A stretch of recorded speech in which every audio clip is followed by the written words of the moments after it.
Jesus made it very, very clear what his plan was for his followers. They never had to guess. He made it very, very clear. For example, in Mark chapter 1, verse 17, Jesus said, "Come follow me, and I will send you out to fish for people. I will make you fishers of men." Jesus said, "This is what I'm going to do. If you will follow me, this is what I'm going to do in your life." He made it very clear. You go when and where God sends you. I've got a plan for your life, and I am going to send you somewhere. Paul understood what God wanted for his life. This is an amazing, and it's so interesting at this time of the year for Christmas. Paul understood this.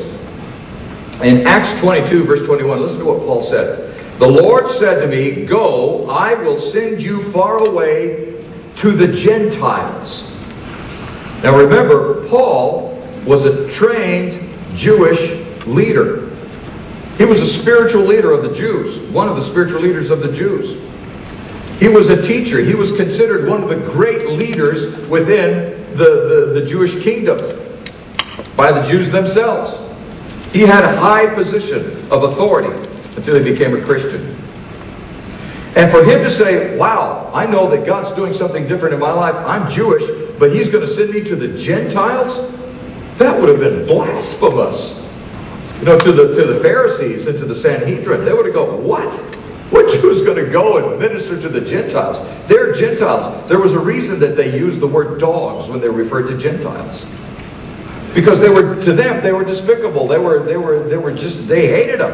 They didn't like them. They treated them differently because to them, they were not of us. So they're Gentiles. We're Jewish.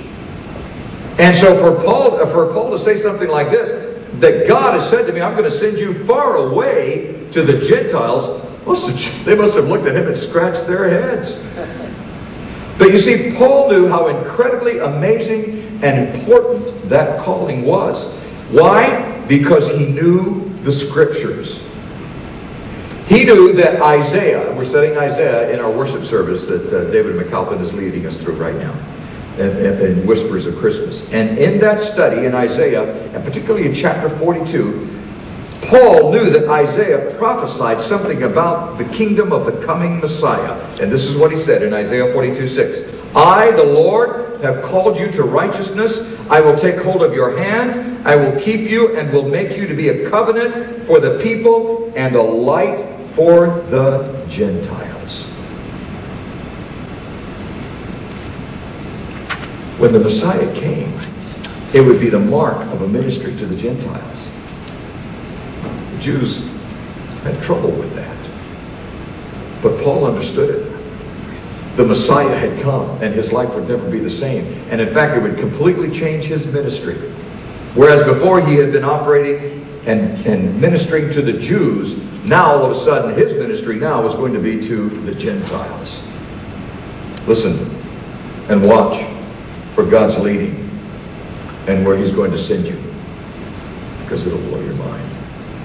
Even in your own little world. It doesn't mean that God's going to send you clear somewhere across the world. He might, but chances are He won't. Chances are He's just going to change your world now. Your own little world. So different from what you ever expected it to be.